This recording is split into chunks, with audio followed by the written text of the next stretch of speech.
We are all born into this world with a natural openness. A child arrives trusting the world, trusting the people who surround them.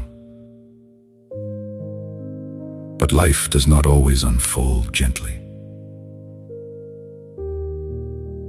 Sometimes we are hurt by the very people who were meant to protect us.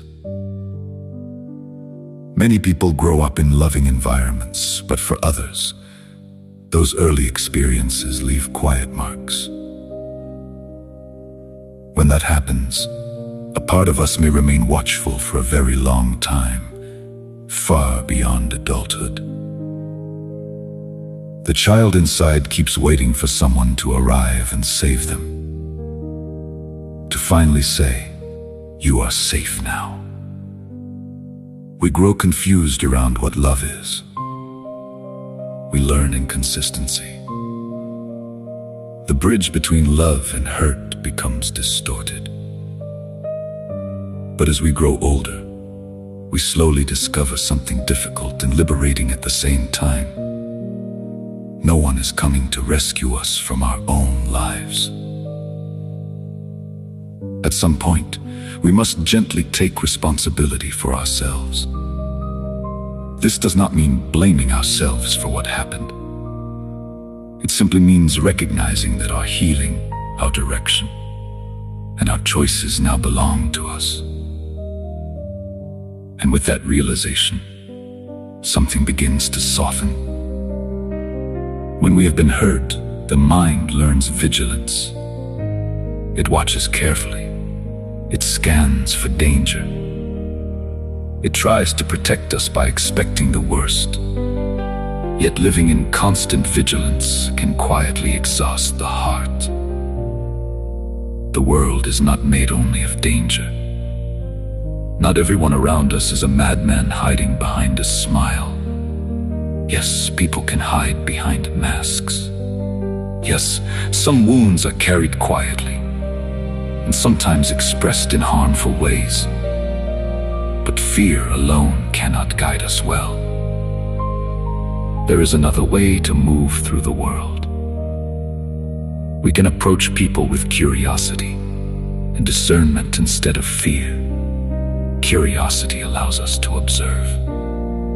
Discernment allows us to recognize what feels healthy and what does not. Little by little, we learn to read what lives underneath a smile, not with suspicion, but with awareness. And sometimes what we find there is not threat, but something very human. Because every person walking down the street is simply another human being, carrying their own invisible stories, their own hopes, their own disappointments, their own hurt. When we remember this, vigilance begins to soften into understanding. Not blindness, not naivete, but a quieter kind of awareness. The kind that allows us to remain open to life, while still protecting our own boundaries.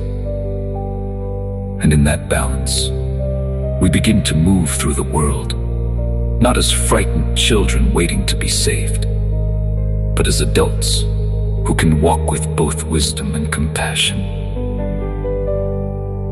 But I have crossed the bridge from blame to understanding. Sometimes we blame God for the way life has unfolded. But God is not to blame for the actions of others. And those who shaped our early world are not to blame in the way I once believed. They carried their own conditioning, their own struggles, their own limitations in seeing clearly. Sometimes conditioning is like a veil placed over the eyes. And the deeper someone lives within that distortion, the harder it becomes for them to see what is true.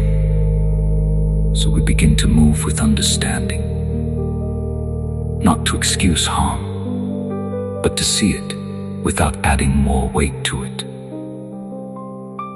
And as we heal within ourselves, We no longer carry the expectations, the pain, or the patterns forward, so that our children do not inherit the same inner struggle.